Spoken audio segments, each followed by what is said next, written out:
Mga celebrities na kilalang mga supporters ng mga Duterte. Joshua Garcia. Hindi katulad ng ibang mga celebrity, kilala si Joshua Garcia sa pagpapanatili ng low-key profile sa politika. Ngunit nitong nakaraang araw lamang, nasangkot siya sa kontrobersya nang i-repost ng kanyang TikTok account ang isang video na sumusuporta kay VP Sara Duterte sa impeachment hearings nito sa Senado.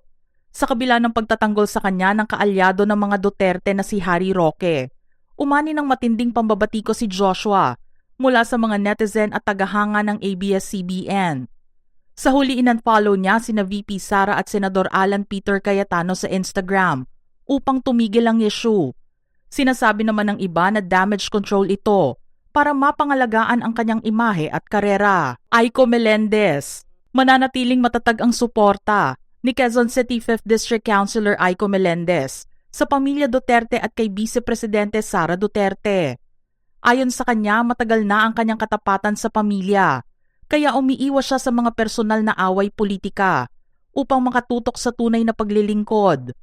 Hayagan din niyang itinakwil ang pagiging neutral at muling pinagtibay ang kanyang buong suporta sa pamumuno ni VP Sara, pati na rin sa posibleng pagtakbo nito sa pagkapangulo sa 2028. Vivian Velez. Mula sa pagiging Miss Body Beautiful ng Takilya at award-winning actress noong dekada 80, malaki ang nagbago sa pampublikong papel ni Vivian Velez sa nakalipas na dekada. Ang kanyang mga iconic na pagganap sa Pieta at Paradise Inn ay napalitan ng aktibong pagsuporta sa pamilya Duterte.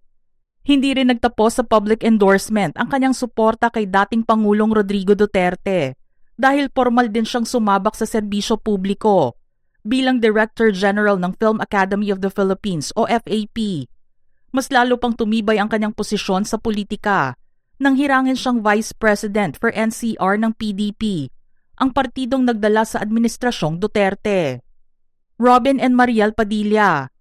Nagsimula ang matatag na alyansa ng pamilya Padilla sa mga Duterte noong 2016 dahil sa personal na utang na loob at pagkilala sa kabutihan ng pamilya. Matapos mahatulan noong 1994 sa kasong illegal possession of firearms, pansamantalang pinutol ang mga karapatang pampulitika ni Robin matapos siyang bigyan ng conditional pardon noong April 1997 ni yumaong dating Pangulong Fidel Ramos hanggang sa bigyan siya ni Pangulong Duterte ng absolute pardon noong 2016. Dahil sa restored civil rights at sa encouragement ni Duterte, tumakbo si Robin noong 2022 elections at gumawa ng kasaysayan bilang pinakamaraming botong nakuha sa pagkasenador. Philip Salvador. Lalong tumibay ang alyansa ni Ipe kay Rodrigo Duterte nang formal siyang sumapi sa partidong PDP. Sa mga pampublikong rally at press conference, siya ang naging vocal defender at tagapagtanggol ng imahe ng pamilya Duterte. Gayunpaman, hindi naging sapat ang kanyang katapatan sa grupo upang manalo sa politika. Bagamat bitbit ang buong suporta at endorsement ni Vice Presidente Sara Duterte noong 2025 midterms, muli siyang nabigong makakuha ng pwesto sa Senado sa kanyang panibagong pagsubok sa halalan. Giselle Sanchez. Higit sa pagpapatawa, matagal nang matatag ang suporta ng artista at TV host na ito sa pamilya Duterte. Bukod sa pagtatanghal sa inaugurasyon ni VP Sara Duterte sa Davao City, ipinagtanggol din niya ang kanyang paninindigan nang patulan ng issue ng kanyang pagdalo sa isang pro-Duterte rally sa The Hague, Netherlands. Iginiit niyang ang kanyang suporta ay mula sa puso at hindi siya nakakatanggap ng bayad sa ginagawa. Bayani Agbayani, isa ang komedyante sa mga pinakakilala at vocal supporter ng pamilya Duterte sa mundo ng showbiz. Bukod sa aktibong pagkampanya para kay Vice Presidente Sara Duterte noong 2022 elections, madalas ding nagtatanghal si Bayani sa mga public event at solidarity gathering para kay dating Pangulong Rodrigo Duterte. Katunayan noong March 2026, naging bahagi si Bayani sa pagpapasaya sa mga Dabawenyo sa ginanap na concert at solidarity walk para sa ika-81st birthday ng dating Pangulo. Mocha Uson. Mula pa noong 2016 presidential campaign, isa na si Mocha sa mga pinaka-vocal na tagapagtanggol ni Rodrigo Duterte. Ginamit niya ang kanyang Mocha Uson blog bilang pangunahing platform upang isulong ang mga adhikain at programa ng administrasyon.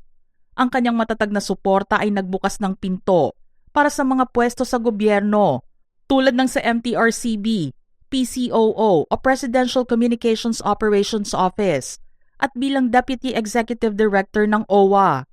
Gayunpaman, pinalibutan ng matitinding batikos ang kanyang paninilbihan kung saan binansagan siya ng mga kritiko bilang Queen of Fake News dahil sa kanyang mga kontrobersyal na pahayag. Cesar Montano, isang aktor sa mga kilalang personalidad sa showbiz na hayagang nagtanggol sa estilo ng pamamahala ni Rodrigo Duterte, lalo na sa kampanya nito laban sa krimen at korupsyon. Noong December 2016, naitalaga siya bilang Chief Operating Officer ng Tourism Promotions Board. Gayunpaman, pinag-usapan ng kanyang panunungkulan nang ireklamo siya ng kanyang mga empleyado noong unang bahagi ng 2017 dahil sa mga alegasyon ng irregularidad. Nagtapos ang kanyang termino noong May 21, 2018 matapos siyang maghain ng courtesy resignation sa ilalim ng bagong DOT Secretary na si Bernadette Romulo Puyat na nag-utos ng audit sa mga proyekto ng ahensya. Jimmy Bondoc, mula sa pagiging tanyag na OPM singer sa likod ng kantang Let Me Be The One noong early 2000s, pumasok si Jimmy Bondoc sa mundo ng politika bilang isa sa mga pinakamatapat na kaalyado ng mga Duterte. Nagsimula ang kanyang aktibong suporta noong 2015 para sa presidential bid ni Rodrigo Duterte. Ang kanyang debosyon sa grupo ay nagbukas ng pinto para sa iba't ibang tungkulin sa PAGCOR simula 2016 na humantong sa kanyang pagkakatalaga sa Board of Directors noong 2021. Bit-bit ang kanyang pinag-aralan sa San Beda at UE at ang tagumpay sa bar exams. Formal na niyang naitaguyod ang bagong karera bilang abogado at legal counsel ni Senador Bato de la Rosa. Ay de las Alas, higit sa kanyang titulo bilang Queen of Comedy, naging isa sa mga pinaka-pinag-uusapang personalidad si Ai noong 2022 elections dahil sa kanyang all-out support kay Vice Presidente Sara Duterte at sa UNI-Team. Dinala niya ang kanyang husay sa komedya sa iba't ibang entablado ng kampanya sa mga lalawigan at Maynila. Ngunit naging mitya ng matinding kontrobersya ang kanyang pagsuporta kay Mike Defensor sa Quezon City nang lumabas siya sa isang satirical video bilang ang karakter na Mayor Ligaya Del Monte. Isang malinaw na pagpaparinig sa nakaupong alkalde.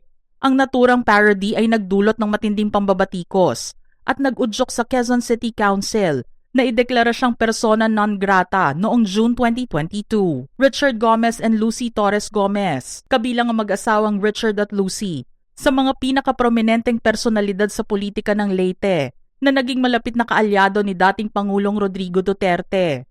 Nagsimula ang kanilang alyansa noong 2016 nang hayagang suportahan ni Duterte ang pagtakbo ni Richard bilang alkalde ng Ormoc City, habang si Lucy naman ay muling naipanalo ang kanyang pwesto bilang kinatawan ng ika-4 na distrito ng Leyte. Matapos ang halalan, formal nilang iniwan ang Liberal Party upang lumipat sa PDP laban, kung saan naging pangunahing leader sila ng partido sa Eastern Visayas. Ipinagpatuloy nila ang suportang ito hanggang noong 2022 nang aktibo nilang ikampanya ang UNI-Team ni Bongbong Marcos Jr. at Sara Duterte, kasama ang pag-oorganisa ng mga rally sa Ormoc City para isulong ang mensahe ng national unity. Ramon R.J. Jacinto, aktibong ikinampanya ng rock and roll musician si dating Pangulong Duterte. Nagtanghal siya sa mga rally, lumabas sa patalastas, at ginamit ang sariling istasyong DZRJ upang ipagtanggol ang Pangulo, batikusin ng mga kritiko nito, at magpalabas ng mga ad ng kampanya. Dahil sa kanyang suporta, itinalaga siya bilang Presidential Advisor on Economic Affairs and Information Technology Communications. Mga ka-showbiz peeps, ano naman ang inyong reaksyon sa ating paksa ngayon? Share your thoughts in the comment section below.